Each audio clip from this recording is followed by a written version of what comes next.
गीता अध्याय 15 के श्लोक 16-17 में 3 प्रभु बताए हैं।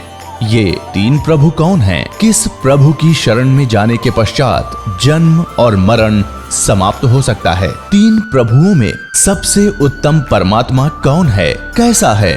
उसका क्या नाम है? इन सभी गूढ़ रहस्यों को जानने के लिए अवश्य सुनिए जगत गुरु तत्वदर्शी संत रामपाल जी महाराज के अमृत वचन।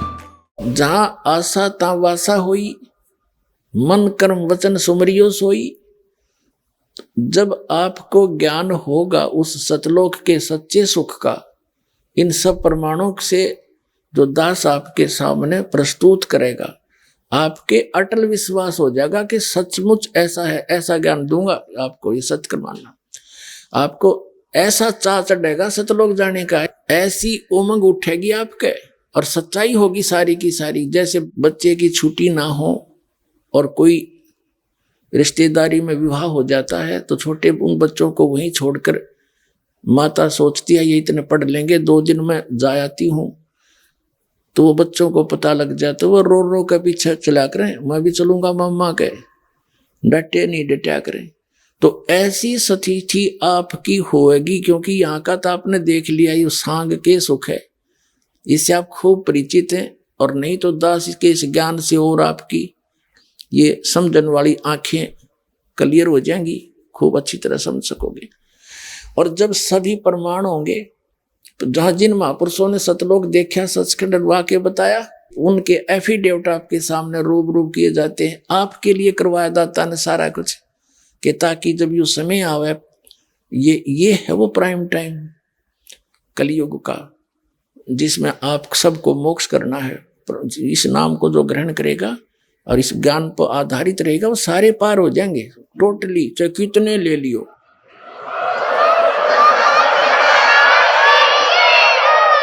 तो परमात्मा को ये भी मालूम था कि सतयुग त्रेता द्वापर में पुनकर्मी प्राणियों के ही जन्म होते हैं, और वो जो भी साधना डले ढोरे हैं, शास्त्र विरुद्ध कर रहे हैं, वो ये सोच लेते हैं कि जो हमें संसारिक सुख या कोई बचाव किसी से हो रहा है, ये हमारी इन्हीं पूजाओं से हो रहा है। ये उनको भ्रम रहता है। इसलिए परमात्मा के उस यथार्थ ज्ञान को बहुत ही इक्का दुक्का ही व्यक्ति स्वीकार किया करता है, सतयुग त्रेता द्वापर तक। अब कलयुग में मालिक को पता था कि कर्महीन प्राणियों का जन्म होगा, इनके पूर्व जन्म के पुण्य गणे नहीं होंगे, तो ये जो साधना कर रहे होंगे उनसे उनको कोई लाभ होगा नहीं, तो फिर ये साधना करते करते भी दुखी हो रहे होंगे। तो काल ने क्या कहा था कि 3 युगों में जीव थोड़े ले जाना, और चौथा युग जब कलयुग आवे, तब तो शरण जीव बहु जावे। ऐसा वचन हर मोय दीजे, तब तुम गवन संसार ही कीजिए। अब परमात्मा ने कहा ठीक है, तूने जो मांगा मैंने बख्श दिया। 3 युगों में जीव कम ले जाऊंगा, और चौथा युग जब कलयुग आवेगा, चौथे युग की कलयुग की बिचली पीढ़ी में जब 5500 वर्ष कलयुग बीत जाएगा, तब मैं अपना एक अंश भेजूंगा, अपना प्रतिनिधि, अपना दास भेजूंगा, और उस समय उसको मैं सारे मंत्र दूंगा, कंप्लीट नॉलेज दूंगा, और वो फिर पूरे विश्व को ज्ञान देगा, सबका कल्याण करेगा। कृपा कबीर जी की ही होगी। तो परमात्मा ने, कबीर साहब ने यथा तथास्तु कर दिया। तब काल ने कहा, हंसा फिर ये, जब इसका सारा काम उल्लू सिद्ध हो गया। यहाँ तो ऐसा ही है, आप यहाँ के किसी भी व्यक्ति की वृत्ति देख लो, इस काल निरंजन जैसी है। जो ही इसका काम बन गया, हाँ होगी, तभी आंखें बदल गया। कहा कि जाओ जोग जीत संसारा, कलयुग में बेशक चले जाइयो जोग जीत बेशक संसारा, और जीव न माने कहा तुम्हारा। 12 पंथ करूं मैं साजा, और तुम्हारा नाम ले करूं आवाजा। 12 पंथ नाम जो ले ही हमरे मुख में आन सुमोई, और अनेक पंथ चलाऊं या विद जीवों को भरमाऊं, और बेशक चले जाइयो जोग जीत संसारा। जीव न माने कहा तुम्हारा, जीव तुम्हारा कहा न माने, और हमरी ओढ़ हो बाद बखाने। काल ने कहा था कि जब कलयुग आवेगा इनको ऐसा कर दूंगा, ऐसे अज्ञान से ठोक दूंगा कि ये मेरी तरफ दारी करेंगे और मेरी ओर होकर, मेरी तरफ होकर के पक्षदारी करेंगे और तुम्हारे साथ वाद विवाद करेंगे, तेरी कोई नहीं सुनेगा। अब इसने आप देख रहे हो, द्वापर तक कोई धर्म नहीं था, अब कलयुग में हिंदू धर्म बना दिया इन आचार्य और शंकराचार्यों के द्वारा। पहले बौद्ध धर्म शुरू हुआ था, उसके बाद ये हिंदू धर्म बना दिया, उसके बाद फिर ये ईसाई धर्म बना दिया, उसके बाद मुसलमान धर्म बना दिया, उसके बाद फिर सिख धर्म बना दिया, और पता नहीं कितने पंथ चला दिए। जैसे 12 पंथ, कबीर पंथ के अंदर 12 पंथ, जितना भी आज विश्व में विस्तार है, कबीर पंथी लगभग 20 करोड़ होंगे पूरे भारत में, और सारे इन 12 पंथों नकलियों से संबंधित है। और कहते हैं कबीर पंथी, और कक्का उनको पता नहीं, सारी गलत साधना करते हैं, मंत्र देते हैं, अजर नाम, अमर नाम, पाताल सब सिंधु नाम, यही हंस का काम, ये मंत्र है। वो तो 2 अक्षर का नाम जो धर्मदास जी को दिया, सतनाम और सार शब्द गुप्त रखा था, वो बताया और कहा अब इसको गुप्त रखो, पिछली पीढ़ी में बतावांगे सबको। और एक ये देता है जम्मू के अंदर श्री मधु परमहंस, यूँ का मेरे जैसा किसी के पास ज्ञान नहीं एक सारे ब्रह्मांड में। हर नाम क्या देता है, सतगुरु और सतनाम, खाक मंत्र है यो। अरे कान में फूक मार जो कर दे, नु यू सार शब्द है, ना कहने वाले ने पता यू के है, ना सुनने वाले को पता। नो कहो कहा ना जाई, लिखा ना जाई, बोला ना जाई, ये तो वाणी का विषय नहीं है। कबीर साहब कहे आदि नाम हमने भाग सुनाया, ये मूर्ख जीव मर नहीं पाया, हमने तो बोल कर बताया उसका जाप करने का है। आदि नाम का सुमन कर ही सो भव सागर से तरही। तो ये सारे नकली पंथ हैं, कबीर साहब के 12 पंथ। और फिर उसके बाद और अनेक पंथ चलाऊं या विद जीवों को भरमाऊं, तो उसमें अनेक पंथों में से ये राधा स्वामी पंथ, जय गुरुदेव पंथ, राधा स्वामी पंथ आगरा और ब्यास वाले, ये ठाकुर जी वाले, कृपाल वाले, जनोद भिवाणी वाले, और ये सच्चा सौदा सिरसा जगमाल वाली, ये गंगवा पंगवा, ये भी, ये सारे उसी शिवदयाल जी के ही विचारों का एक कुएं का जल है के अंदर, वही ज्ञान वही साधना। इन सच्चा सौदा वालों ने थोड़ी सी अटपट करके न्यारा 3 मंत्र बना लिया, काल मूर्त सब स्वरूपी राम सतपुरख, इसको जपते रहो, मोक्ष सतलोक पहुंच जाओगे। अरे भले आदमी, सतपुरुष, अकाल मूर्त, शब्द स्वरूपी राम, ये तो उस भगवान के पर्यायवाची नाम है। उस अविनाशी भगवान कहो, सत्यनारायण कहो। जैसे जल पानी नीर, जल पानी नीर करते रहो। क्या जल पानी नीर ऐसे मिलेगा? उसका प्रोसेस है, उसको पाने का अलग से प्रोसीजर है। जैसे हैंडपंप लगाना है, बोकी लाओ, पाइप लाओ और वो मेहनत करो। ये 2 नाम का जो मंत्र आपको दिया जाता, सतनाम 2 अक्षर का, ये श्वास उश्वास से सिमरना, ये तो समझ लो बोकी मारी जाएंगी। बोकी ने अपना काम कर दिया, पाइप पहुंचा दी जल तक, तो सतनाम का इतना काम समझ लो 2 अक्षर के का। सतनाम से भी भगवान नहीं मिला, लेकिन इसके बिना भी भगवान नहीं मिल सकता। भगवान कौन? जैसे हमारा इष्ट देव पूज्य जिसको हमने प्राप्त करना, वो जल है और ये बाकी साधना है। ये मंत्र जो आपको दिए जाएंगे हमारी पूजा नहीं है, यह तो साधना है।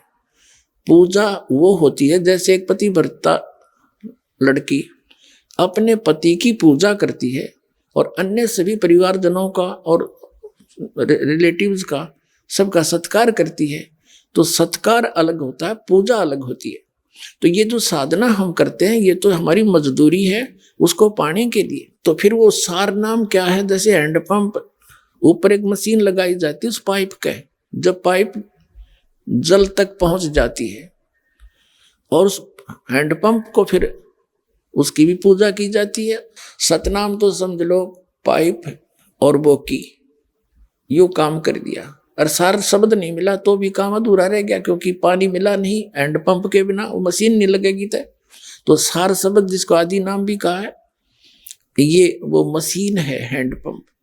तो जब आपका इस योग्य सिमरण हो लेगा, तीसरी बार में आपको सार शब्द दिया जाएगा और सार शब्द का भी सेवन करना है। जल निकालने के लिए हैंडपंप को भी ऐसे सेवा करनी पड़ेगी, चलाना पड़ेगा, ऐसे मिलेगा। तो ये गलत साधना कर रहे हैं ये सभी संत पंथ। दास का उद्देश्य किसी की निंदा करना नहीं, इनको भी सतर्क कर रहा हूं। आप भी गलत कर रहे हो सारे, और दास कोई गलत कह रहा है तो मुझे बताओ, एक तो आओ सामने, और ताकि मैं सुधार करूं अपने ऊपर।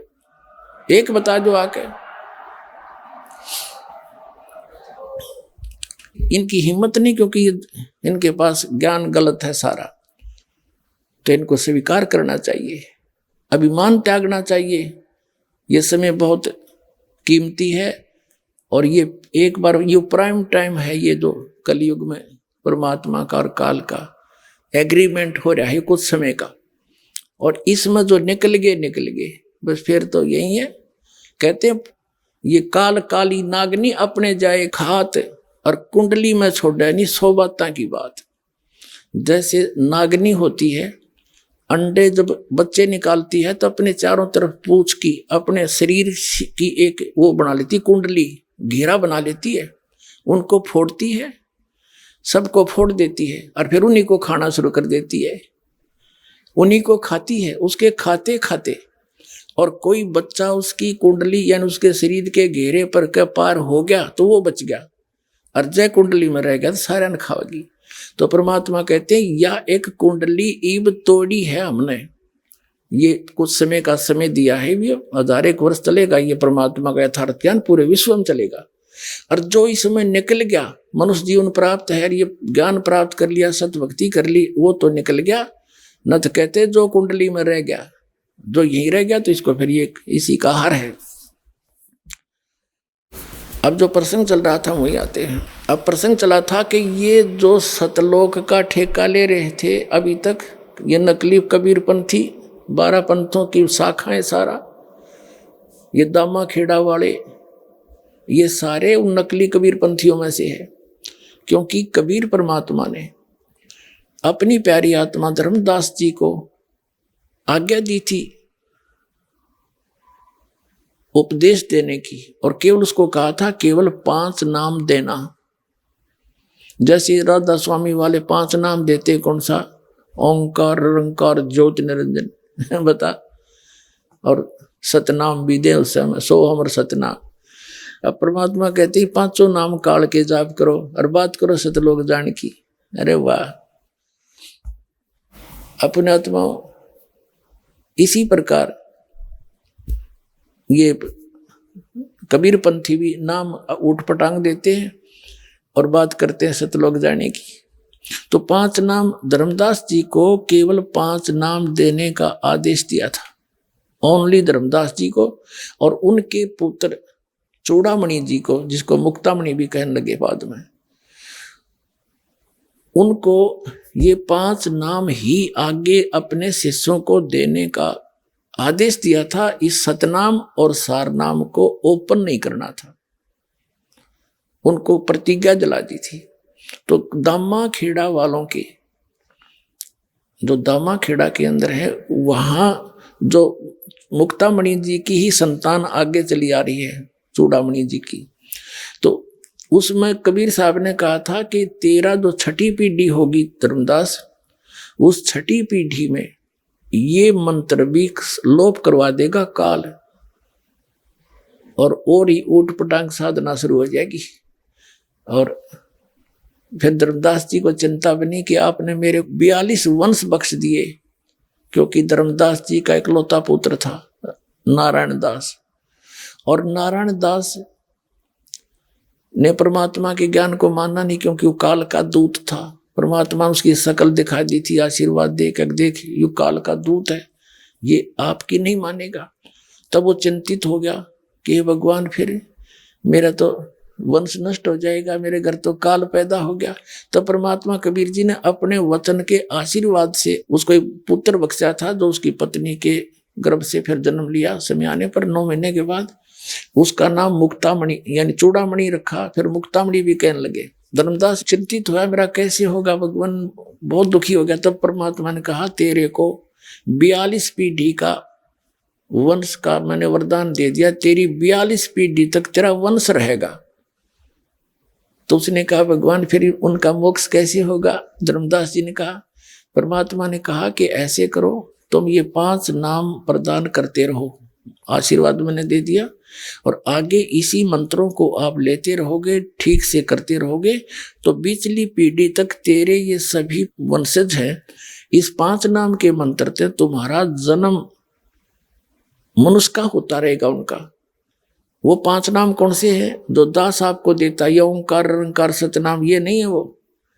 ये 5 नाम जो पहले आपको प्रथम मंत्र के रूप में फर्स्ट टाइम दिए जाते हैं, जो बीच बीच के इन 7 मंत्रों में 2 मंत्र, ये 5 मंत्र हैं, ये दिए जाते थे। तो फिर परमात्मा ने कहा कि छठी पीढ़ी में ये जो 5 मंत्र वाला जो जाप है, ये भी लोप हो जाएगा तेरे वंशजों से। छठी पीढ़ी में काल के दूत उस पुण्यात्मा को भ्रमित कर देंगे और वो इस मंत्र को छोड़कर, क्योंकि ये 5 नाम कौन से हैं? जो हमारे शरीर में कमल हैं, इन कमलों के अंदर ये प्रधान बैठे हैं। प्रत्येक कमल में, मूल कमल में गणेश जी, ये हमारे शरीर में बैकबोन है, रीढ़ की हड्डी जिसको बोलते हैं। इसके अंदर की तरफ गुदा के पास जहां ये एंड होती है, उससे 2 उंगल ऊपर इसके एंड से अंदर की तरफ मूल कमल है, उसमें गणेश जी का वास है। उससे 2 उंगल ऊपर सावित्री और ब्रह्मा जी का वास है, वो स्वादिष्ठान चक्र कहते हैं उसको, स्वाद चक्र कहा संतों ने। फिर नाभि चक्र, उसमें विष्णु और लक्ष्मी जी का वास है। हृदय चक्र है दोनों सतनों के मध्य में, या रीढ़ की हड्डी के अंदर की तरफ। इसमें शिव और पार्वती जी का निवास है। और कंठ कमल ये है इसके सामने, यहाँ बैक में, जहाँ ये रीढ़ की हड्डी थोड़ी सी बैंड होती है, यहाँ पर इस दुर्गा जी का निवास है। तो हमारे इस शरीर के ऊपर इनका कंट्रोल है, इनका हमारे ऊपर ऋण है। और जब तक ये कमल हमारे फ्री नहीं होंगे, यानी हमने स्वदेश जाना है विदेश से, तो हमारा पूरा वहाँ का क्लियरेंस होना चाहिए। जैसे जो है बिजली का बिल वो क्लियर हो, टेलीफोन का बिल क्लियर हो, सरकार का कोई लोन है वो क्लियर हो, तो तभी हम स्वदेश आ सकेंगे, ना तो कौन आने देगा। तो हम असंख्य जन्मों से यहाँ ऋणी हो गए गलत साधना करके। अब ऐसे मंत्र दिए जाएंगे जो इन प्रधानों के जो जिसके जो क्लियरेंस लेनी है चलते समय, तो इनकी भक्ति, ये मजदूरी करने से, नाम के इन 5 नाम के जाप करने से, ये आपको यहाँ का सुख भी देंगे। जैसे किसी ने फैक्ट्री लगा रखी है और फैक्ट्री का कनेक्शन कट गया, पैसे उसका बिजली का बिल नहीं भरा, टेलीफोन का नहीं भरा, तो फिर दोबारा कैसे पैसे देगा कि दोबारा वो फैक्ट्री चालू हो और कमा के देवे? तो कोई गारंटर मिले उसको, सरकार और उसके बीच में ये कहने वाला कि मैं इसका गारंटर बनता हूं, आप इनके कनेक्शन चालू दो ताकि आपका कमा के पूरे करे। तो ये दास आपका गारंटर बनेगा और कमाई आपने करनी पड़ेगी और टैक्स इनका देना पड़ेगा। तो ये टैक्स देना पड़ेगा, तो ये फिर आपको अपना कर्जा पूरा करके बाकी शेष जो बचता आपको यहाँ का सुविधा भी मिलती है इन्हीं से। ये 5 नाम है यहाँ तक क्लियर करने के। और ये सच्चा सौदा सिरसार और ये सारे जय गुरुदेव वाले, ये राधा स्वामी वाले नो कह हमने नीचे के कोई लेना देना नहीं, हम तो सीधे तिरकुटी बीच जानते हैं। तिरकुटी कोई बरवाड़ा का बस स्टैंड है, चाहे पैदल चला जाओ चाहे साइकिल पे। तिरकुटी में जाने से पहले बहुत कुछ करना पड़ेगा। जैसे तिरकुटी तो इंटरनेशनल एयरपोर्ट समझ लो, वहां जाने से पहले पूरी कितनी कुछ कार्रवाई, कागज कार्रवाई करनी पड़ती है। वहीं जा बैठेगा उसके ऊपर तिरकुटी पे, तो इन्होंने बैठा रखा 5 नाम काल के जाप करें। और बात करें सतलोक और सचखंड की, सतलोक में भगवान को निराकार बतावें, प्रकाश ही प्रकाश। अब जो प्रसंग चल रहा है उसी पर आते हैं। तो दामा खेड़ा वालों को फिर परमात्मा ने कहा कि ये 5 नाम तुम देते रहना, और धर्मदास मेरी लाख दुआई, ये मूल ज्ञान कई बार ना जाई। धर्मदास मेरी लाख दुआई, ये सार शब्द की दबार ना जाई। ये सतनाम और सार शब्द जब बार पढ़ी, बिचली पीढ़ी हंस नहीं तरही। आदरणीय नानक साहिब जी को परमात्मा ने ये 2 अक्षर का मंत्र दिया था, सतनाम, जिसमें एक ओम है और एक वो दूसरा जिसको प्राप्त है उसको पता है। और नानक साहिब जी से कह दिया था अभी पुण्यात्मा किसी को बताना नहीं तो बात बिगड़ जाएगी, काल का दाव लग जाएगा। तो उनको बताया था कि आप अपना धर्म भंडारा और वाणी का जो पाठ है उसको करवाते रहो, इससे भी बहुत राहत उनको मिलती रहेगी, उनको मानव शरीर मिलता रहेगा। और जब आवेगी पिछली पीढ़ी फिर हम आएंगे दोबारा, सबको नाम देंगे, पार कर देंगे, सब पूरा विश्व नाम लेकर पार हो जाएगा।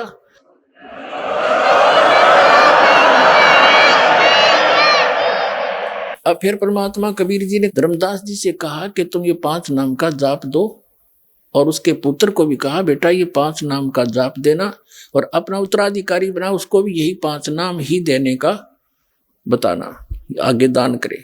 अब फिर परमात्मा कबीर जी ने कहा कि धर्मदास 6ठी पीढ़ी में ये मंत्र 5 भी समाप्त हो जाएंगे। फिर धर्मदास जी चिंतित हो गए, क्योंकि घनी नरमात्मा थी उनकी, वैश्य कुल में जन्म था, टोटे नफे ने लाभ हानि को तुरंत कैलकुलेट कर लिया करता, बहुत चिंतित हो जाता, टेंशन ले ली, बुरा मुंह कर लिया, हे भगवान फिर मेरे वंशज कैसे पार होंगे, इन्हों पेट पकड़ कर बैठ गया, मेरे बच्चे कैसे पार होंगे, आपने 42 वंश का मुझे वरदान दे दिया, मेरे 42 वंश तो होंगे लेकिन फिर भक्ति नहीं मिली, उनको पार नहीं होंगे तो उन वंश का क्या बनेगा।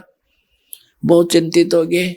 परमात्मा ने कहा कि 6ठी पीढ़ी में ये मंत्र खत्म हो जाएंगे, उसके बाद तेरे वंशजों के पास कख नहीं रहेगा, और वो अभिमानी हो जाएंगे इस बात से कि हम तो धर्मदास के वंशज हैं, हम ही सर्वप्रिय हैं, और की वो सुना नहीं, अभिमान का भगवान का मेल नहीं। तो धर्मदास जी बड़े चिंतित हुए, घना दुखी हो गए। तब कहा भगवान फिर कैसे उनका कैसे बात बनेगी, कैसे पार होंगे। तब कबीर परमात्मा ने कहा धर्मदास जब युग कलयुग 5500 वर्ष बीत जाएगा तब मैं खुद आऊंगा। जब ये 12 पंथ चल लेंगे कबीर पंथ के, और 12वां पंथ गरीबदास का पंथ होगा, गरीबदास जी के द्वारा मेरी महिमा की वाणी पुनः प्रकट होगी।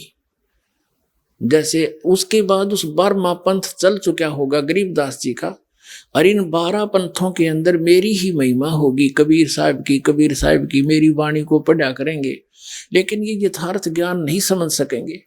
इन 12 पंथों के प्राणी मुझे ही तो मुखिया मानते रहेंगे, लेकिन यथार्थ मंत्र ना होने से ये असंग जन्म भी पार नहीं हो सकते। फिर 12वें पंथ में, गरीबदास वाले पंथ में हम ही चल कर आवेंगे, और सभी पंथों को समाप्त करके एक यथार्थ कबीर पंथ चलाएंगे, यथार्थ पंथ चलाएंगे। तो वो दास भेज दिया पुण्यात्मा, अब उस परम पिता ने स्वयं ना तो दास भेज दिया।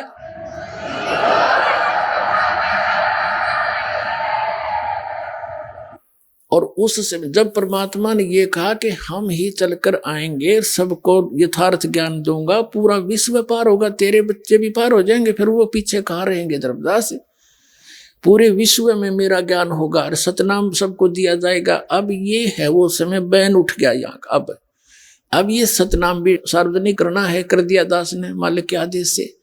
आदरणीय नानक साहिब जी को भी परमात्मा मिले थे, अभी बताएंगे सारी कहानी, और उनको सचखंड लेकर गए थे, वापस छोड़ा था, तब उन्होंने आंखों देखा हाल परमात्मा का बताया था, और वो स्वयं इस 2 अक्षर के मंत्र सतनाम का जाप किया करते थे, लेकिन उन्होंने आगे परमात्मा के आदेश से किसी भी अपने सिख समाज को ये मंत्र नहीं दिया, क्योंकि ये मंत्र सार्वजनिक हो जाता।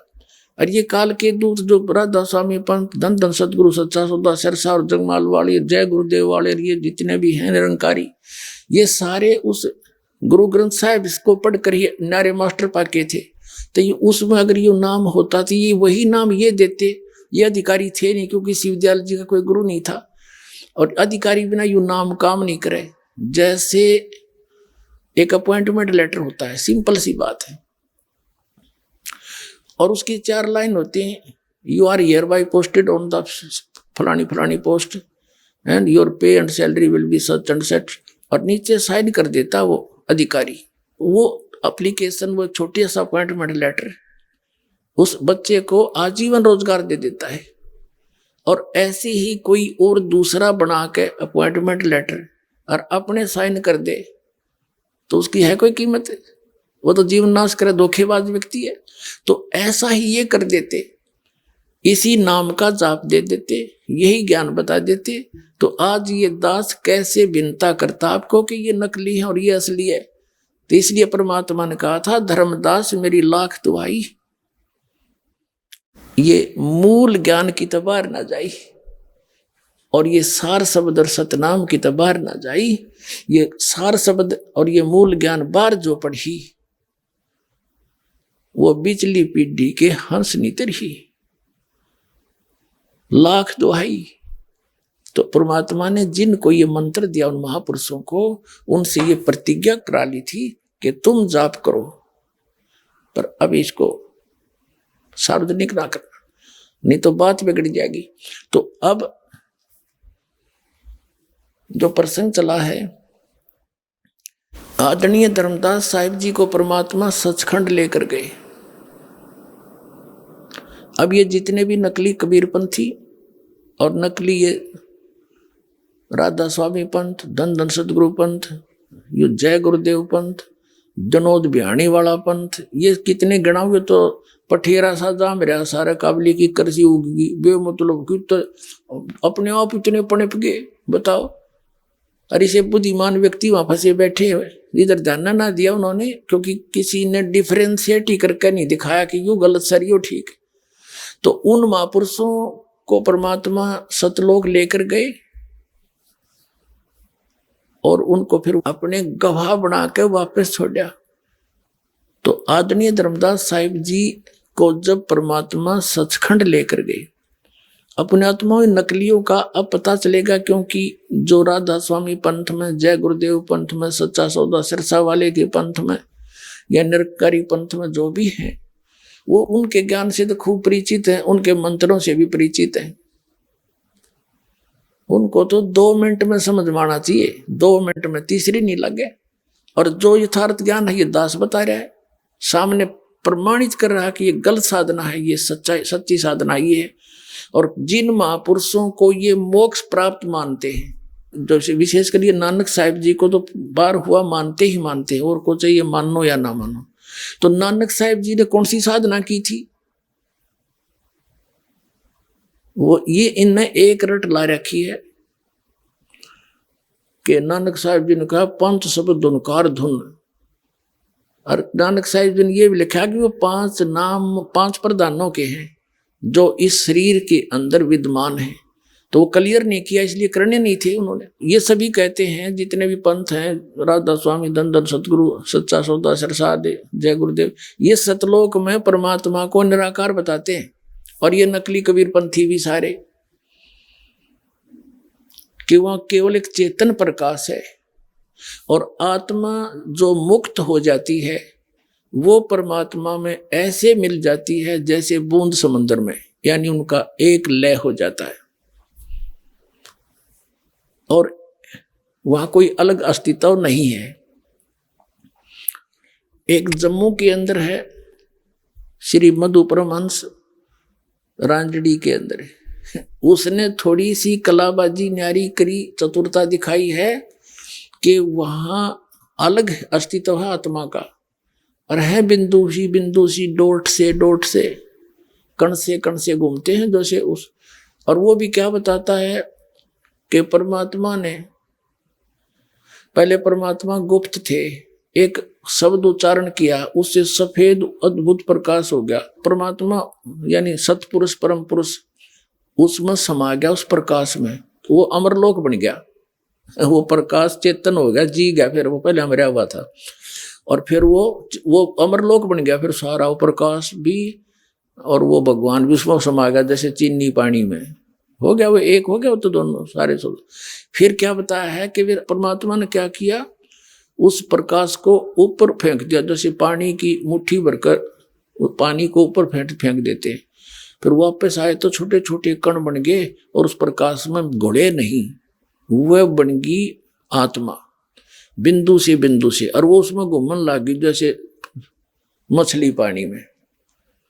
ये अस्तित्व वहां सतलोक अमरलोक का इसने बता दिया श्री मधु परमहंस ने। और फिर क्या बताता है कि आदि नाम सार शब्द अकह नाम नी अक्षर, कहते ये बोलने का नाम नहीं, ये तो वाणी का विषय नहीं है। और फिर क्या कहता है कि वो सर्वशक्तिमान, वो अमर पुरुष, वो सार शब्द, वो अमर पुरुष ही तो है, वो सार शब्द भी अमर पुरुष है। अमर पुरुष वो बने गया, वो चेतन प्रकाश में चीनी की तरह गुड़ के, और वो है सार शब्द, वो है सतनाम, सच्चा नाम।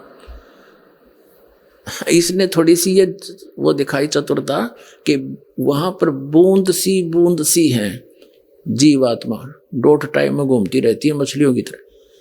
अब वास्तविकता क्या है? धर्मदास जी को परमात्मा सतलोक लेकर गए। थोड़ा सा नकलियों का साथ साथ इतिहास दिखाया जाएगा तो जल्दी समझ में आएगा। पुण्यात्माओं, आप जी दूध के जले हुए हो, और दूध का जला हुआ लस्सी का भी फूंक मारता है, जो कि बहुत शीतल होती है। और दास ये चाहता है कि आप खूब फूंक मार के देखो और खूब परख कर यहाँ पर आओ, और फिर सिरदर्द की बाजी लाओ, सतलोक में जाओ। 2 मिनट का काम है। अब एक है ये मधु परमहंस, जो जम्मू के अंदर कबीरपंथी कहलाता है। इसने बड़ा तहलका मचा रखा था, अल्लाह बचा रखा था कि मेरे पास जो ज्ञान है इस ब्रह्मांड में नहीं, जो वस्तु मेरे पास है। और औरों को यो भक्ति का चोर बतावा था। अब देखो इसने कैसा ज्ञान दिया है, कैसा जाना है परमात्मा को, थोड़ा सी झलक दिखाएंगे। देखिएगा, ये पुस्तक है अनुराग सागर की वाणी। ये वाणी तो है कबीर परमात्मा की, अनुराग सागर से इसने ली है, और अनुवाद किया है श्री मधु परमहंस जी ने।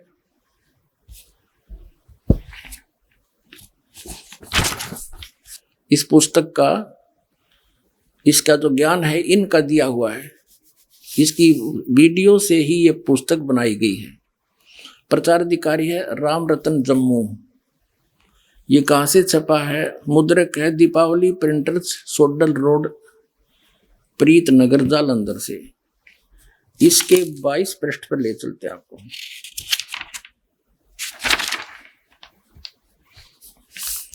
ये 22 पृष्ठ पे है। इसमें सृष्टि रचना सुनाई है। साहिब कहते हैं, धर्मदास अधिकारी पाया, ताते में कह भेद सुनाया। अब तुम सुनो आदि की वाणी, भाखों उत्पत्ति परले निशानी। तब की बात सुनो धर्मदासा, जब नहीं मही पाताल आकाशा, जब नहीं कूर्म कारम कुछ भी नहीं था, ब्रह्मा विष्णु महेश नहीं था। तो यहाँ क्या बताते हैं? अब 23 पृष्ठ पे अनुराग सागर की वाणी नामक पुस्तक के, जो मधु परमहंस की वीडियो से बनाई गई है, उनकी वचनों की। वेद चार नहीं जानते सतपुरुष कहानियां, वेद को तब मूल नाही, अकत कथा बखानियां। ये वाणी तो कबीर परमात्मा की। अनुवाद करने चले श्री मधु परमहंस जी। साहिब ने धर्मदास से कहा, मैं तुमको आदि उत्पत्ति का रहस्य कहता हूं, जिसे कोई नहीं जानता। यहां देखिएगा, ये है कबीर सागर की वाणी अनुराग सागर से। सतपुरुष तब गुप्त रहे, कारण करण नहीं निर्माए, संपुट कमल रहे गुप्त स्नेहा, पौप माही रहे पुरुष विदेहा। प्रथम ही पुरुष शब्द प्रकाशा, दीप लोक रच की निवासा, चारी कर सिंहासन की नाता, पर पोप दीप कर चीना। पुरुष कला धर बैठे तैया, और प्रगटी अगर वासना सैया। 87 दीप रचि राखा, पुरुष इच्छा ते सब अभिलाखा। सब है द्वीप रहु अगर समाई, अगर वासना बहुत समाई। अब ये तो कबीर परमात्मा की वाणी, कबीर सागर अनुराग सागर से। और अनुवाद करने चले हैं श्री मधु परमहंस रांजड़ी वाले। साहिब कह रहे हैं कि आरंभ में पुरुष गुप्त थे, उनका न कोई साथी था न संगी था। एक समय उनकी मौज हुई, उन्होंने अंश उत्पन्न किए, अंश उत्पन्न किए। सबसे पहले उन्होंने एक शब्द पुकारा, अद्भुत सफेद प्रकाश उत्पन्न किया, और स्वयं उस प्रकाश में समा गए वो अमर पुरुष, और वो ही अमर लोक बन गया, वो ही अमर लोक कहाया। फिर उनकी इच्छा हुई तो उन्होंने अनेक दीपों की रचना की। अब ये आगे और विस्तार से बताया है, डिफाइन किया है बहुत अच्छी तरह, यानी खूब खुला बताया है और सारी झूठ बोली है। वास्तव में यह रहस्य छिपा गया है। मैं बताता हूं। सर्वप्रथम परम पुरुष ने इच्छा करके एक शब्द पुकारा, जिससे एक अद्भुत श्वेत रंग का प्रकाश हुआ और वो प्रकाश अनंत में फैल गया। वो प्रकाश संसारिक प्रकाश की तरह न था, वो इतना अद्भुत था कि जिसका एक एक कण करोड़ों सूर्य को लज्जा दे। ठीक है, ये 23 पृष्ठ पर पढ़ा हमने। फिर 24 पे, जब वो प्रकाश अनंत में फैल गया तो फिर सत्पुरुष स्वयं उस प्रकाश में समा गए। अब वो प्रकाश चेतन हो गया, जीवित हो गया, पहले मरा हुआ था। ठीक है, जिस प्रकार आत्मा में शरीर आने से शरीर चेतन हो जाता है, उसी प्रकार वो प्रकाश भी जीवित हो उठा। प्रकाश में आने से पहले वे सत्पुरुष गुप्त थे, जबकि प्रकाश में आकर वे सत्पुरुष कहलाए। और वो अद्भुत प्रकाश जो स्वयं सत्पुरुष थे वो अमर लोक कहलाया। जो प्रकाश उत्पन्न किया उसमें स्वयं समा गया अमर पुरुष, वो सारा मिलकर अमर लोक बन गया। फिर देखो, अमर लोक कहाया। अभी भी सत्पुरुष अकेले थे, फिर उनकी मौज हुई और उन्होंने उस प्रकाश को अर्थात अपने ही स्वरूप को अपने में से खिटका दिया। अनंत बिंदुएं होगी जो वापस उस अद्भुत प्रकाश में आई। जिस प्रकार समुद्र से पानी को मुट्ठी में या हाथों में भरकर उछालने से कई कण बिखर जाते हैं, उसी तरह उस प्रकाश में से भी अनेक कण बिखर गए। लेकिन जिस प्रकार समुद्र की बूंदें पुनः समुद्र में गिर समुद्र का ही रूप हो जाती हैं, उसी तरह वे अनंत कण भी वापस उस अद्भुत प्रकाश में आए। लेकिन अचरज यह था कि वे बिंदुएं जब वापस प्रकाश में आई तो प्रकाश में नहीं हुई, उसमें मिली नहीं, क्योंकि सत्पुरुष ने इच्छा की कि इनका अपना अलग अस्तित्व ही रह जाए, तो वे ही जीव कहलाए। वह बिंदु सी बूंद सी वो जीव बन गए। वे सब जीव उसी अद्भुत प्रकाश में विचरण करने लगे, जैसे मछली घूमा करे। अब देखो, आत्माओं का इस प्रकार अलग अस्तित्व के साथ विचरण करना बड़े अचरज की बात थी, क्योंकि समुद्र की बूंदों का समुद्र में अपना अलग अस्तित्व नहीं रहता। जिस प्रकार पानी में मछली घूमती रहती है, उसी तरह सभी जीव उस प्रकाश में घूमने लगे। यह देख परम पुरुष बड़े खुश हुए और उन आत्माओं को बहुत प्यार करने लगे। बहुत समय ऐसे बीत गया, सभी जीव उस अद्भुत प्रकाश में विचरण करते हुए परम आनंद लूट रहे थे। फिर आगे और रचना बता दी। अब ये तो इसने कुल मिलाकर ये सिद्ध कर दिया कि सतलोक में एक चेतन प्रकाश है। जैसे शब्द से प्रकाश उत्पन्न करा, फिर उसमें भगवान समा गए, चेतन हो गया, है प्रकाश ही उसमें, और उसको ऊपर ने उछाल दिया तो उसकी बूंद सी बन गई और वो आत्मा बनकर उसमें घूमने लगी डॉट डॉट में। वो ऐसी स्थिति है सतलोक की। फिर इसने सार शब्द के बारे में जानकारी दी है, देखिएगा। ये श्री मधु परमहंस जी की एक और पुस्तक है, ये इसी के वचनों का संग्रह है। कति डुट्टो कॉपी है इसके वीडियो की। अब देखना, इसकी उंगली देखो, न्योंकि मेरे बराबर कोई विश्व में संत नहीं। और पाखंडियों से बचो, सत भक्ति को समझो। अब देखेंगे पाखंडी यू है कोई और है। अब देखो तेरा गजब भाई।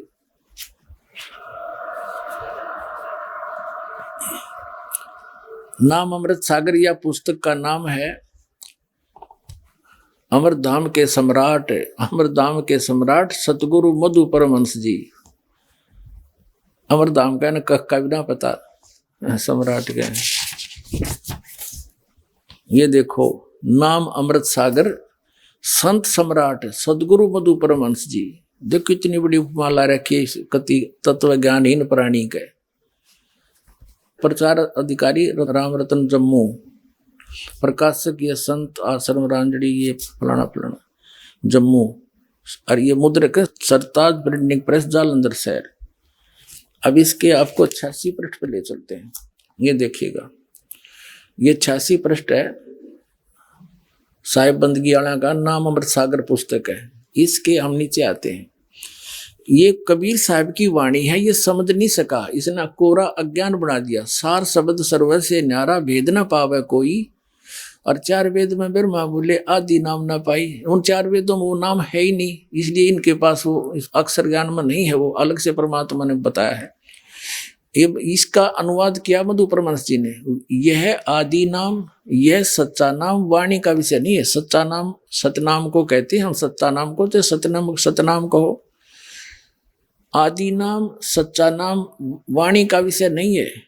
यह 52 अक्षरों से परे विधेय नाम है। अब सतना आदि नाम, सतनाम सच्चा नाम और विधेय नाम, ये एक बता रहा है ना सही। आगे देखो, अब 87 पर देखिएगा। इस पर इसने अनुवाद किया परमात्मा की वाणी का। शब्द सब कोई कहे, वह तो शब्द विधेय और जिह्वा पर आवे, निरख पर कर ले। अब यहां परमात्मा का कहने का भाव ये है कि उस सार शब्द का भी और सतनाम का भी जाप जीभ से नहीं किया जाता, वो श्वास उश्वास से होता है। और सार शब्द का जो जाप है उसकी विधि अलग है, ये दास बताओगा, वो स्वरत निरत से होता है। अब इसलिए परमात्मा का ये समझा नहीं, इन्होंने फिर इसका कैसे अनुवाद किया। देखिए समरवाणी का 87 पृष्ठ पे नाम अमृत सागर पुस्तक के इस परमात्मा की वाणी का अनुवादक श्री मधु परमहंस जी हैं। इसने कैसा समझा है इनको। पर यह नाम क्या है, सार शब्द सतपुरुष कहाया। तो सार शब्द भी सतपुरुष हो गया और सतपुरुष अमरलोक हो ही लिया इसके शब्दों में। गुरु नाम देते समय मालिक दे देता है। गुरु अपनी सुरती में परमात्मा सता लाकर देता, यही नाम है। अब देखो एक पुस्तक है भक्ति का चोर। हरियो खुद भक्ति का चोर है, रोरों को चोर बता रहा है तेरा के जो ये देखिएगा, देख कमाल कर रखे है न, कैसे अदा कर रखी है भगवान। भक्ति के चोर नामक एक पुस्तक छाप रखी है, अपने से अन्य सबको भक्ति का चोर बता रहे हैं ये श्री सदगुरु मधु परमहंस जी। ये पुस्तक है, ये वहीं से इनके भक्ति के चोर सदगुरु मधु परमहंस जी, इनके वीडियो की है ये नौकी डिटो कॉपी। और मुद्रक हैं दीपावली प्रिंटर्स, सोडल रोड, प्रीत नगर, जालंधर से। इसके 59 पृष्ठ पर ले चलते हैं आपको। ये है 58 पृष्ठ, 58 पृष्ठ। ये साहिब के चोर नामक एक हेडिंग बना रखा है न अध्याय। और ये क्या कहता है, जिस अमरलोक की बात साहिब ने की है वो 3 लोक से न्यारा देश है। अमरलोक क्या है, वो परम पुरुष, वो सर्वशक्तिमान खुद ही अमरलोक है। इसलिए वहां नाश नहीं हो गया स्पष्ट कि अमरलोक क्या है, वो परम पुरुष, वो सर्वशक्तिमान खुद ही अमरलोक है। कुल मिला के खिचड़ी पका दी इसने के पहले प्रकाश था। श्री मधु परमहंस के वचनों में बता रहा है दास, ये सारे झूठ है इसकी, या कति गपौड़ है कि पहले परमात्मा ने एक प्रकाश उत्पन्न किया, उसमें खुद समा गए, वो अमरलोक हो गया। फिर अमरलोक हो गया, फिर वही अमरलोक, वो सार शब्द क्या है, वो अमरलोक ही तो सार शब्द है, सतपुरुष का है सार शब्द, सतपुरुष का है। अब यहाँ बता दिया वो सतपुरुष क्या हुआ, अमरलोक ही है, वो सर्वशक्तिमान, वो परमात्मा, वो अमरलोक ही तो है। यानी सारा कुछ जैसे राधा स्वामी वालों के मुखिया ने श्री शिवदयाल जी ने अपने वचनों में जो ज्ञान दिया है, वही जो की तो खिचड़ी इसने पका दी, वही सतलोक, वही सार शब्द, वही सत शब्द, वही सतनाम और वही सार शब्द, वही सतपुरुष। और यही ये कह रहा है, वही अमर सतपुरुष, वही प्रकाश ही सतपुरुष, वही अमरलोक और वही सार शब्द, वही सच्चा नाम, सार नाम भी वही और सतनाम भी वही। इसने जरा सी चतुरता दिखाई है कि वहां बिंदु टाइप में आत्मा है और मछली की तरह घूमती रहती है। तो खाक देखा है इसने, डबो दिया कितने व्यक्तियों को, मारे छाती कुटाने का मेरा जैसा ज्ञान इस ब्रह्मांड में नहीं है। इसके पास खाक है क्या देखा इसने परमात्मा को? जिन महापुरुषों को परमात्मा मिला उन्होंने क्या बताया है? सतलोक में परमात्मा धर्मदास जी को स्वयं आकर लेकर गए। और ये जितने भी कबीर पंथी हैं, इंक्लूडिंग ये मधु परमहंस, ये क्या बताते हैं? परमात्मा जिसने बता दिया अमर पुरुष ऐसा है, और कबीर साहब को उससे अलग एक सतगुरु मानते हैं। बस सतगुरु है, और वहां जाकर फिर वो बूंद की तरह उस समय अलग से विचरण करता रहता है, और अमर पुरुष अलग है।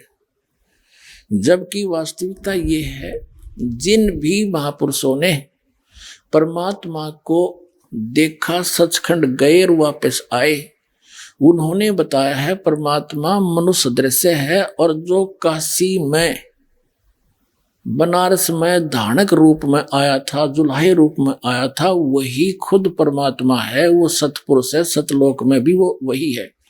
लेकिन वहां उसके शरीर का वो नर आकार है, वहां पर भी परमात्मा, वहां उनके एक रोमकूप का इतना प्रकाश है, करोड़ सूर्य मिला दे और करोड़ चंद्रमा, उसकी रोशनी भी फीकी रह जाए। और यहाँ जब आते हैं वो तीसरी सतिथि में, वो एक सतगुरु, एक संत, जिंदा महात्मा का रूप बनाकर आए हैं। जैसे कलयुग में विशेषकर जिंदा महात्मा के रूप में आते हैं। जिंदा महात्मा कैसे होते हैं? फक्कड़ फकीर होते हैं। वो वैसे मुसलमानों के अंदर ज्यादा माने जाते हैं। उनके सिर पे काला टोप, एक काला ही ओवरकोट पहनते हैं, वो घुटनों से नीचे तक का एक अंडरवियर पहनते हैं। बस ऐसी वेशभूषा वाले को जिंदा महात्मा कहा जाता है। तो जिंदा महात्मा के रूप में परमात्मा धर्मदास जी को मिले। धर्मदास जी को बहुत सा ज्ञान समझाया, लेकिन ये ज्ञान हमारे अंदर इतना ठोक ठोक कर भर दिया, जल्दी सी दूसरे ज्ञान को ग्रहण नहीं करने देता। लेकिन मालिक के सच्चाई में इतना वजन है, वो स्थान अवश्य बना के छोड़ती है लास्ट में। धर्मदास जी ने सब प्रमाण मान लिए, सारी बात सुन ली, और फिर भी लास्ट में ये जिज्ञासा कर दी कि हे परमात्मा, आज तक यो किसी ने नहीं बताया हमारे को कि ऐसा कोई स्थान है जहां से हम आए और वहां ये सुख है, वहां जन्म मृत्यु नहीं है। परमात्मा, जब तक आँखें नहीं देख लूंगा, इतने दिल में कच्चापन रहेगा, मेरे मन में जचे नहीं। तो परमात्मा ने तो ये काम करना ही था। जैसे कबीर साहब को थे कवि और गणित गणायक संत मान के, और इनके सारे उसको फाइल को बंद कर रखा था हमने। इतना एक दुल्हा, एक कवि और गणित गणा संत, इतना मान कर छोड़ दिया था। अब परमात्मा ने दास को भेजा उस परमात्मा की महिमा बताने के लिए कि वो कबीर परमात्मा है, वो पूर्ण परमात्मा है, असंग ब्रह्मांड के स्वामी हैं। अब दास अकेला कहे तो किससे कहना? जब ये प्रमाण दिखाएगा, वेदों में वही प्रमाण, और जिन महापुरुषों ने परमात्मा का साक्षात हुआ कार्य हुआ, उन्होंने जो अपना अनुभव बताया उसमें वही प्रमाण। फिर कैसा है भगवान, अब आप समझ में आ जाएगा। अब थोड़ी सी झलक देंगे आपको कबीर सागर की, जो धर्मदास जी ने आंखों देखा फिर वापस आके बताया। ये है पवित्र कबीर सागर, 11 संपूर्ण भाग सहित, खेमरा श्री कृष्ण दास प्रकाशन, मुंबई। कबीर सागर का ये प्रथम खंड कबीरपंथी भारत पथिक युगलानंद बिहारी द्वारा पुरस्कृत, मुद्रक एवं प्रकाशक है खेमरा श्री कृष्ण दास, अध्यक्ष श्री वेंकटेश्वर प्रेस, खेमरा श्री कृष्ण दास मार्ग, मुंबई। ये यहाँ से प्रकाशित। अब इसके आपको ज्ञान प्रकाश एक अध्याय उसमें से रूबरू कराते हैं। तो जब परमात्मा ने बहुत कुछ ज्ञान समझाया कबीर जी ने धर्मदास जी को, उसका समझ में नहीं आई, उल्टी सुल्टी फिर भी कुछ ना कुछ अड़चन अड़ाता रहा। तो कबीर साहब अंतर ध्यान हो गए और वो एकदम आमने सामने से गुप्त हो गए। तो धर्मदास बड़ा विचलित होया, रोता रहा, और आखिर में ये ठान ली कि परमात्मा यदि दर्शन नहीं दोगे ना तो आपका दास अन्न भी नहीं खाओगा। ऐसे 7 दिन बीत गए उसमें। तो परमात्मा ने देखा यू बालक है, चल अब इसकी जिज्ञासा बढ़ गई है, फिर दोबारा आते हैं। फिर दोबारा गए तो फिर कहा कि परमात्मा, और तो आपकी सारी बात मान ली मैंने, मुझे एक बार उसके दर्शन करा दो आपके सतलोक के। फिर मेरे मन में कोई अड़चना नहीं रहेगी। देखिएगा, ये देखिएगा, ये है ज्ञान प्रकाश कबीर सागर का, ये अध्याय है। बोध सागर का ये बोध सागर खंड है। इसके पृष्ठ नंबर 23 पर, ये ब्रैकेट में इनके पृष्ठ नंबर है। जिंदा रूप में परमात्मा आए थे कबीर जी, तो जिंदा वचन हो धर्मनी जो पूछो मोही, सुनो सुरत धर कहो मैं तो ही। जिंदा नाम ऐ सुन मोरा, और जिंदा भेख खोजती हूँ ओरा। हम सतगुरु कर सेवक आही। कबीर साहब ने अपने आप को छुपा कर कहा कि मुझे ये ज्ञान जो प्राप्त हुआ है, मैं सतगुरु का सेवक हूँ, मैं सतगुरु से ये ज्ञान प्राप्त किया है। हम सतगुरु का सेवक आही, सतगुरु संग हम सदा रहाई। सतपुरुष व सतगुरु आही, सतलोक में वह सदा रहाई। कबीर साहब कहते हैं सतपुरुष ही वह सतगुरु है, वो सतलोक में सदा रहता है और मैं उसका सेवक हूं। सकल जीव के रक्षक सोई, सतगुरु भक्ति काज जीव होई। सतगुरु सत कबीर सो आही, और गुप्त प्रगट वो चिन्ह नाही, कोई चिन्ह नाही। सतगुरु आ जगत तन धारी, वही परमात्मा जगत में शरीर धारण करके आता है। दासा तन दर शब्द पुकारी, और काशी रहे परख हम पावा, सत नाम उन मोहे दरडावा। अब देखो पुण्यात्माओं, अभी आप बच्चे हो, आपको पता नहीं काल ने हमारे साथ कैसा जुल्म कर रखा है। हमारे पिता ने हम तक पहुंचने के लिए कितने फार्मूले अपनाने पड़ते हैं, तब वो अपने आप पहचानवाता है कि मैं हूं वो भगवान जिसकी तुम खोज कर रहे हो। कबीर साहब कहते हैं मैं रोवत हूं सृष्टि को, या सृष्टि रोवे मोहे। गरीबदास हमारे वियोग को समझ नहीं सकता कोई, ये तो मुझे ढूंढ रहे हैं। हे सुखदाई परमात्मा, हमारा संकट दूर करो, हमें जन्म मरण से छुटवाओ, हमारे सुख दो, बच्चों की रक्षा करो। और जो भक्षकता को रक्षक जाना, जो न खावे उसको ये भगवान मान रहे, और उन्हीं के पुत्र काल के पुत्र हैं श्री ब्रह्मा श्री विष्णु श्री शिव जी, इसको ये भगवान मान के पूजे। जो भक्षकता को रक्षक माना, और जो रक्षक उससे फिर दीवाना। परमात्मा कहते हैं मैं इनको रो रहा हूं कि मैं हूं वो परमात्मा, तो मुझे पहचान लो, मेरा ज्ञान स्वीकार कर लो, तुम्हारा जन्म मरण का भी छुटकारा होगा, और यहाँ भी तुम्हें सुख दूंगा। जब तक तुम्हारा जीवन है भक्ति करोगे तब तक, और ना कोई काल मृत्यु तुम्हारी कर सकता, ना तुम्हारे परिवार पर कोई काल अटैक कर सकता। तो मुझे पहचान नहीं रहे। तो यहाँ ऐसे गुप्त रूप से कह रहा है कि मुझे जो युग ज्ञान है और ये सतनाम जिसकी मैं महिमा सुना रहा हूं, जिसके पास ये सतनाम होगा वो उसी का मोक्ष होगा। सच्चा नाम 2 अक्षर का, और उसके निकट काल नहीं आ सकता, ना कोई यम के दूत दुखी कर सकते। सच्चे मन से सच्ची श्रद्धा से भक्ति करोगे। तो उसने धर्मदास ने पूछा कि उस सतनाम का आपने कैसे पता लगा? तो कबीर परमात्मा ने जिंदा महात्मा के रूप में कहा कि मैं सतगुरु का सेवक हूं, और वो काशी में रहता है, उसका कबीर नाम है, उसने मुझे बता रखा है। अब देखो, सतगुरु सत कबीर सो आही, गुप्त प्रगट कोई चिन्ह नाही। सतगुरु आ जगत तन धारी, दासा तन धर शब्द पुकारी। काशी रहे परख हम पावा, हमने परख लिया काशी में रहे, और सत नाम उन मोह दर डावा।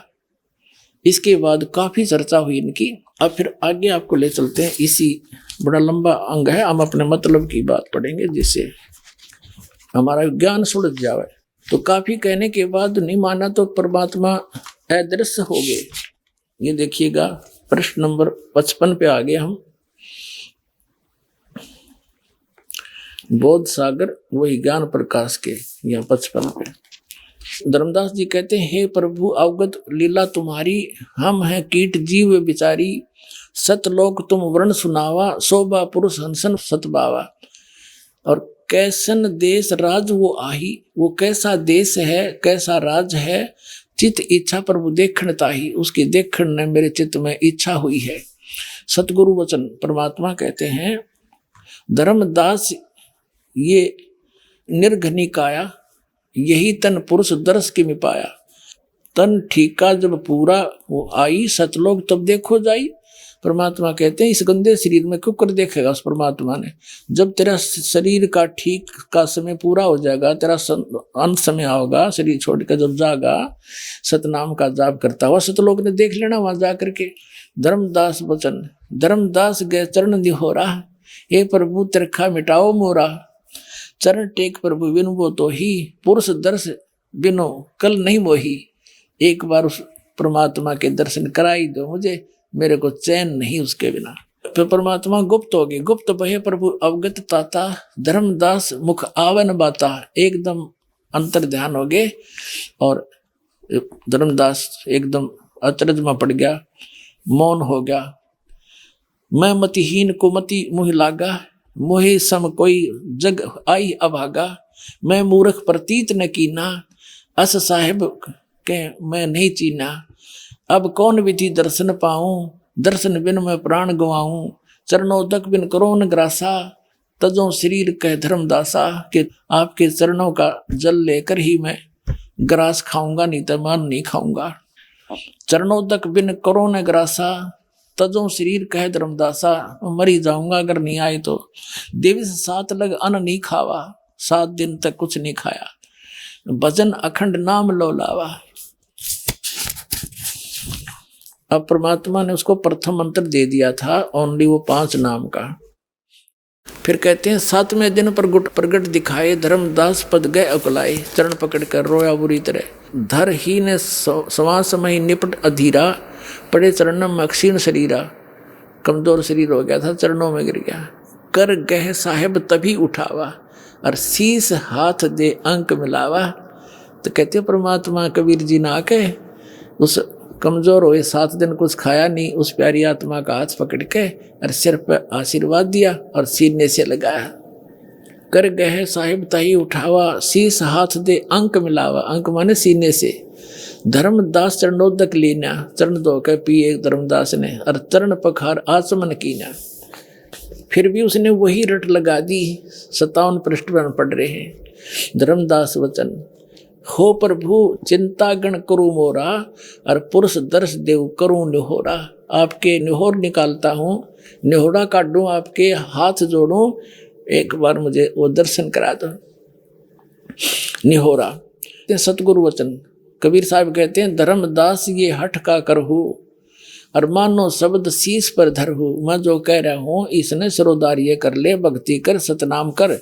और सतनाम करेगा सार नाम तुझे दूंगा, वहीं पहुंच जाएगा। अब मैं तुझे दिखा भी दूं तो क्या होगा, भक्ति तो करनी पड़ेगी। जैसे कोई बच्चा इंजीनियरिंग कर रहा है या डॉक्टरी कर रहा है या टीचर अध्यापक की ट्रेनिंग करता है, और कोई यूं कहे कि मैं तो जब पढ़ लूंगा मैंने वो टीचर दिखा किसा उसे। अब उसने स्कूल में या मुझे डॉक्टर दिखा कैसा होता है, उसको डॉक्टर दिखा भी लावे तो क्या डॉक्टर बन गया हो? फिर भी ट्रेनिंग तो करनी ही पड़ेगी। तो ट्रेनिंग करके ही वो डॉक्टर बनेगा, लगेगा, यानी उस सुख को प्राप्त करेगा जो इस विधि से अन्य को प्राप्त है। ये देखिएगा, धर्मदास ये हठ का करहू, मानो शब्द शीश पर धरहू। हमरे गहे पुरुष पे जहा, बिन गहे वहां जा न पहा। हमारी शरण गहेगा, मेरी शरण में आवेगा तो वहां जा सकता है, मैं सत भक्ति बताऊंगा, अन्यथा नहीं जा सकता। अब कहते हैं शीश हृदय प्रति तस आनो, गुरु और पुरुष भिन्न नहीं जानो। धर्मदास चित बहु सकाने, चरण टेक विनती ठाने। धर्मदास कह रहा है तब लीला बहुत हम देखा, पुरुष दर्श बिन रह ही रेखा। कि मैं आपकी बात मान लूंगा, लेकिन जब तक देख नहीं लूंगा मेरे हृदय में एक रेख बनी रहेगी, यानी कोई आंट बनी रहेगी। तो लीला बहुत हम देखा, पुरुष दर्श बिन रह ही देखा। जो किंकर पर हो दयाला, मुझ नीच पर दयालु हो जाओ, तो छिन्न में होए गत उर्साला। आप तो एक क्षण में सब कुछ कर सकते हो। अब सतगुरु वचन कबीर साहब ने बताया कि धर्मनी जो ऐसो चित कीन्या, और तन तज चलो लोक परवीना। इस शरीर को छोड़ चल मेरे साथ। राख्यो तन गौन ले हंसा, उस शरीर को तो गुप्त रख दिया। और ता पहुंचे जहाँ कीले संसा, जहाँ सब संसारों का नाश हो जाता है वहां ले गए।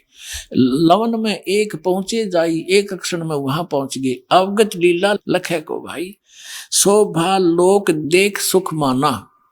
धर्मदास जी वहां पहुंच गए और वहां परमात्मा के सतलोक की शोभा देखकर बड़ा खुशी हुए। उदित असंख्य शशि और भाना, उसमें असंख्य सूर्य और ये चंद्रमा हो, इतना प्रकाश है उस सतलोक की धरती का, उस पृथ्वी का। और परमात्मा का अलग शरीर है, उसका न्यारा प्रकाश है। अब देखिए 58 पृष्ठ पर आगे हम।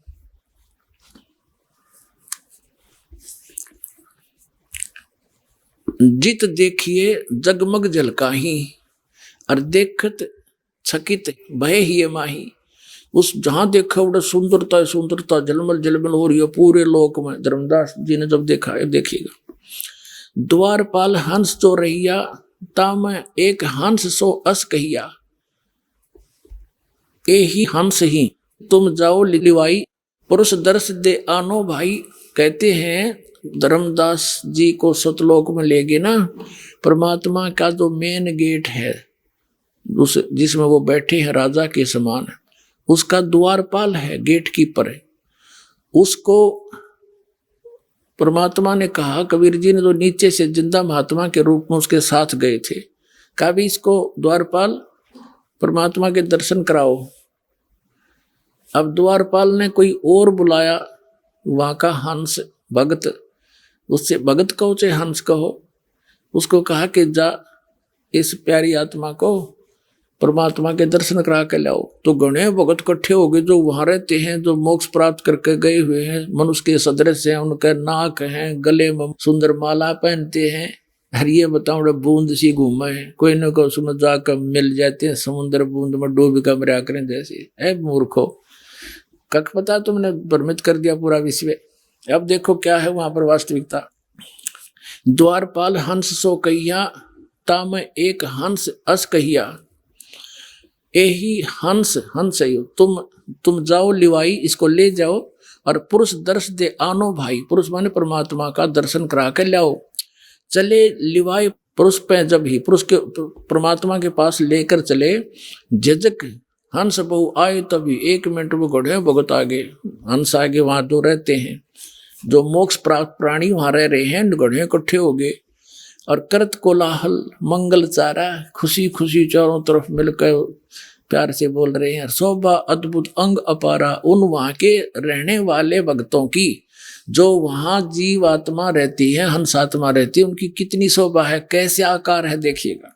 शोभा अद्भुत अंग अपारा, हंसन शोभा कहाँ बताऊं, कुछ एक प्रभाव सोवर्ण सुनाऊं। धर्मदास जी बताते हैं आके कि वो कैसे हैं, के बताऊं गणीय शोभा, पर कुछ एक बताता हूं। रतनमाल गरीब सोबत हंसा, उनकी गर्दन में, ग्रीव माने गर्दन में, और माला सुशोभित होती है देखिएगा, सुशोभित हंसा। रतनमाला गले में सुशोभित है उन हंसों की, और मणिमाला किमी करे प्रशंसा, करो प्रशंसा, और भी निरी सुंदर माला उनके गले में। जगमग दे हंसन कर ही, उनकी शरीर जगमग करता है। अमर चीर बहु शोभा धर ही, अमर शरीर पहनते, अमर चीर यानी अमर कपड़े हैं वहां के। जैसे सतलोक के सभी पदार्थ अमर हैं, कपड़े भी कभी नाश नहीं होता, वहां के पदार्थ भी कभी खराब नहीं होते। वहीं से एक परमात्मा ने सैंपल भेज रखा है पृथ्वी पर सतलोक से। ये गंगा का जल, ये सतलोक से आया विष्णु जी के लोक में, विष्णु जी के लोक से आया शिव के लोक में, और शिव के लोक से फिर ये आगे आई यहाँ पृथ्वी पर गौमुख के अंदर वाष्प बनकर दूसरा प्रारूप बनाकर वहां प्रकट करती बर्फ रूप में, और फिर वहां से ये जल आ रहा है। इस गंगा जल को कहीं रख लो कभी खराब नहीं होता, और वैज्ञानिक सिर मार के पटक के बैठ गए, इसका कोई भेद वो नहीं निकाल पाए। तो कहने का भाव ये है कि एक सैंपल भेजा था भगवान ने, वहां का ऐसा जल है, जब वहां से घूमते घूमते इस निकम्मे लोक में भी इसका ऐसा अस्तित्व है, और वो तो एक प्योर प्लेस है सतलोक ते। जगमग दे हंसन कर ही, अमर चीर बहु शोभा धर ही, उड़ राख चिकुर शोभा छवि छावे, रवि का करतार रोम छवि छावे। ये है कि अनसन भाल शोभा के मैं कहूं। अब क्या बताते हैं कि उन अंशों की जो वहां पर रहते हैं उनकी माथे की शोभा बताता हूं। माथा भाल देखिए कि मैं कहूं, सोडस चंद्र भाल छवि लहू वो हो। अब कहते हैं उनके माथे की जो शोभा है 16, इतना रोशनी है उसके उनके मस्तक की, जैसे 16 चंद्रमाओं की रोशनी हो माथे माथे की वहां के अंशों की। और बाकी शरीर की कथा वर्णन क्या आगे बताता हूं। छोडस चंद्र भाल छवि लहो, हंस कांति प्रतिरोम प्रकाशा, हीरा मणि उदित रोमांसा। एक एक रोम की यानी बालों की ऐसी शोभा है जैसे हीरा मणि होती है। और कोटिक विध्वंस छवि मोहा, दे घराण, घराण माने नासिका, उनका नाक भी है, दे घराण। और शोभा अतिग्रोहा, सोडस रवि हंसन छवि मोहा, और दे घराण शुभ अमृत सोहा। उन सब वहां के जो मोक्ष प्राप्त प्राणी हैं मनुष्य सदृश्य हैं, उनका नाक गर्दन माथा सारा बता दिया, मस्तिष्क। और उनके पूरे बॉडी का जो प्रकाश है 16 सूर्य जितना तेज है उनका। और परमात्मा का तो घना है, वो तो एक रोमकूप में करोड़ सूर्य करोड़ चंद्रमा मिला दो उससे अधिक है। लेकिन वहां के मोक्ष प्राप्त प्राणी मनुष्य सदृश्य हैं, गले में माला पहने, कपड़े पहने हैं, नाचे गावे, अरे ये बूंद और बिंदु बतावे, और कोई न कोई उसमें डूब कर मर जाए ऐसे समावे। ये नकली हैं सारे। ये देखो प्रमाण जिसने आंखों देखा भगवान को। सोडस रवि हंसन छवि मोहा, एक हंस की 16 सूर्य जितना टोटल प्रकाश है। दे घराण अशुभ अमृत सोहा, देह भी है उनका, ग्रहण माने नासिका भी है। कंचन कलश जड़ी मत लोना, रतन थार अमृत आरतिम ही सोना, यानी रत्नों की थाली भर के। और हंसन मगन शब्द मुख उचारा, और क्रीड़ा विनोद रतन मणियारा। क्रीड़ा विनोद वहाँ आनंद से नाचे कूदे खेले। देखो सुरत हंस के आगे लीना, एक सुरती नाम का परमात्मा का बच्चा है हंस, जो पहले 16 वचनों से उत्पन्न हुआ था, उसको साथ लेकर बाकी के वहां की आत्मा जो मनुष्य सदृश्य है हंस, सारे कूदते नाचते चाले उस धर्मदास जी के साथ में। देखिएगा सूरत हंस के आगे लीना, नृत्य करत चले हंस पर वीणा, नाचते गाते चले वहां पर। और बिंदु बिंदु के नाचे तो मछली तले घूमा बसे। और सूरत हंस अग्रहानी अघाने, पुरुष सकल देखत हर्षाने, परमात्मा की सकल देख कर चेहरा देख कर हंसे, बड़ी खुशी हुई। सिंहासन छवि देखत मनमोहा, है परमात्मा सिंहासन पर बैठे थे, उसकी बहुत सुंदर छवि थी। अद्भुत अमित कला तन सोहा, परमात्मा का सुंदर शरीर था। पुरुष रोम एक कला अनंता, वर्णत कहो न पावे अंता, एक रोम रवि शशि कोटि सा।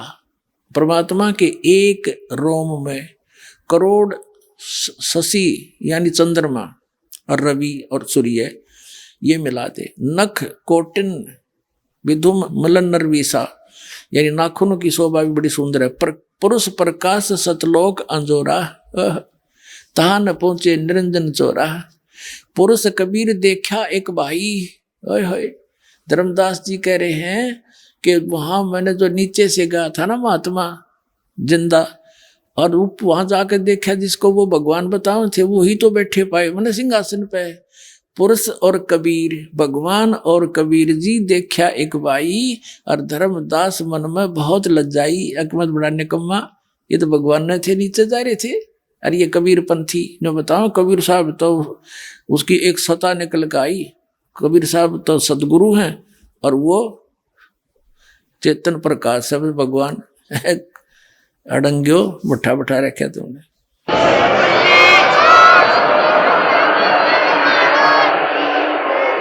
पुरुष कबीर देखा एक भाई, धर्मदास पुन रहे लज्जाई।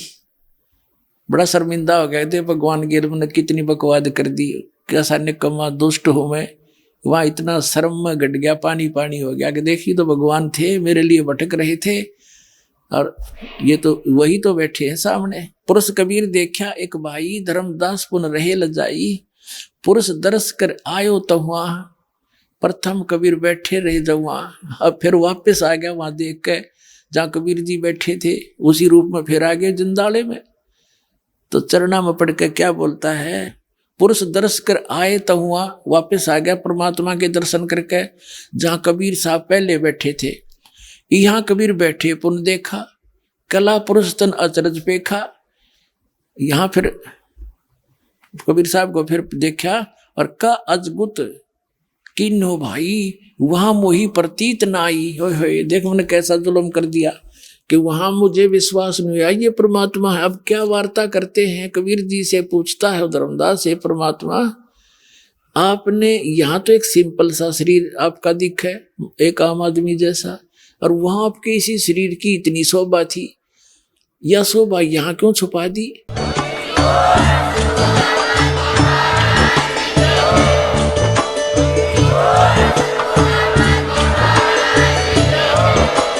आप सुन रहे थे जगत गुरु तत्वदर्शी संत रामपाल जी महाराज जी के मंगल प्रवचन। अधिक जानकारी के लिए विजिट कीजिए हमारी वेबसाइट www.jagatgururampalji.org। संत रामपाल जी महाराज जी के शुभ आशीर्वाद से पूरे विश्व भर में 500 से भी ज्यादा नाम दीक्षा केंद्र हैं, जिन पर संत रामपाल जी महाराज जी द्वारा ऑनलाइन निशुल्क नाम दीक्षा दी जा रही है। अपने नजदीकी नाम दीक्षा केंद्र का पता करने के लिए संपर्क करें 8222880541।